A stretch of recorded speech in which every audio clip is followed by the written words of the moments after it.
Hello everybody and welcome back to another Mysidia Post video covering Dragon Quest of the Stars. Today we're going to be talking about the new Dragon Quest III banner, which when you enter you get a free 10 chest roll which guarantees you a 5-star piece of equipment.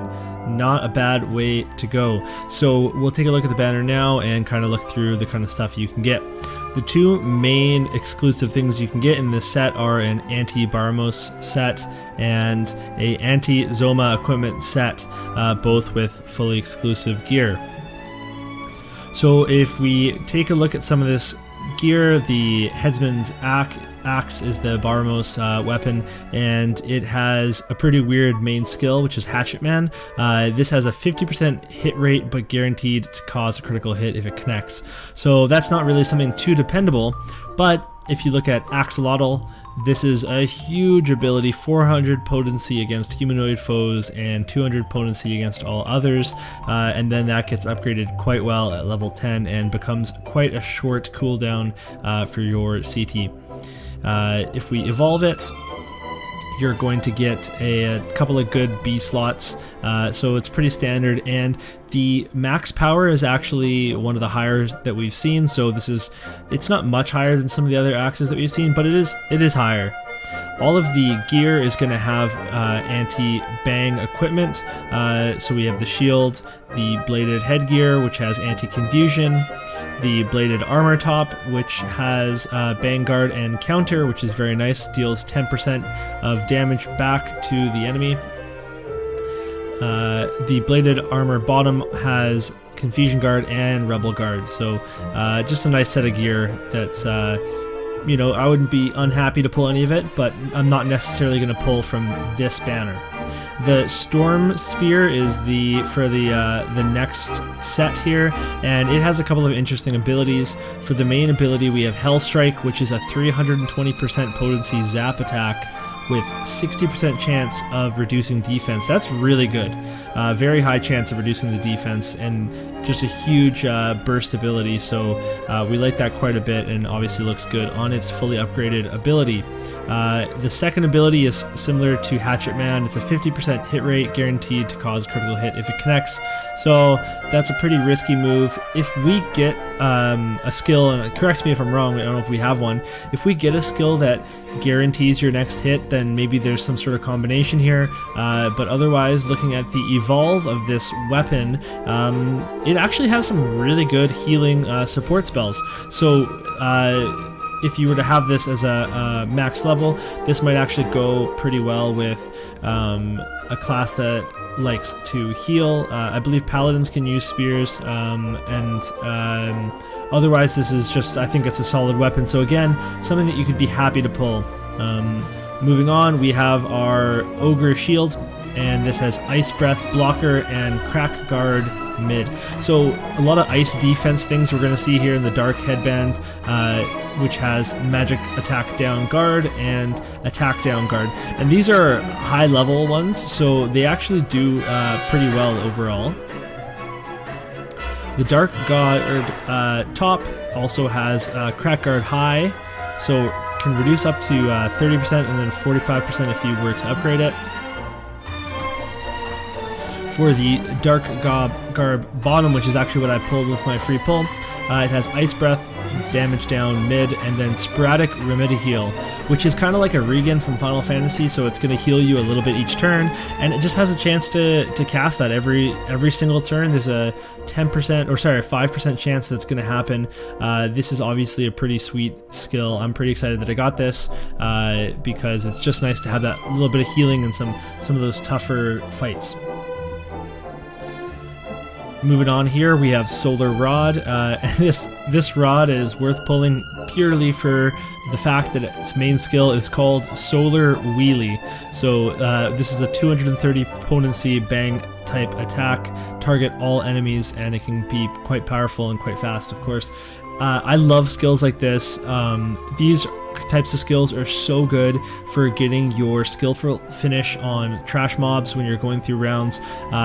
You can just hit them with this to start off to clear all the mobs out, and then follow up with some more skills from your other characters to just rack up that CT bonus so that you can do it very quickly again the next turn. So any weapons that have these big target all effects that can just clear out trash, then that's a really solid way to kind of clear through dungeons very quickly. It also has Whack-A-Foe, which is 120% 3-hit attack against humanoid foes. So that's really strong against humanoid foes, and then it's 60% against all others. So this obviously gets way better as you level it up, and if it's not against a humanoid foe, then this might just be something you use for a skillful finish. It might not necessarily be something that you want to waste your CT on. When we evolve this, it's pretty well rounded. We get support, we get attack, and we get some healing. So this could be a good healing rod or just an attack rod with some healing capabilities, which is always useful. And then finally, for the exclusive gear, we have Auriculum Claws. So these only has one ability, which is the Deity Claws. It gets a really short cast time, but the ability itself is it's interesting. So a 5-hit attack, 60 potency, with a 30% chance of reducing defense by 20%, and that defense reduction doesn't change in the upgrade. The 90% potency does.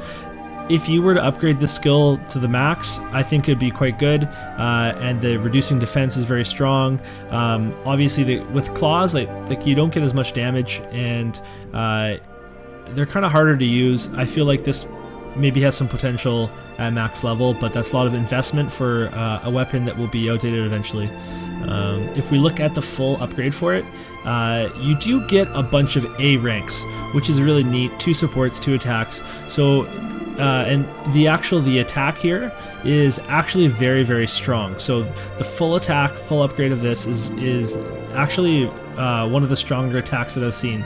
So I kind of have mixed feelings. Like, for example, so now we're looking at all the repeat gear. If you go over, I've got the one of the first pieces I ever pulled was the Griffon Talons, and when you max it out, obviously it goes up to 151. So already we're looking at this these Auriculum Claws, and they're like 20 something higher than the next set of claws that we have.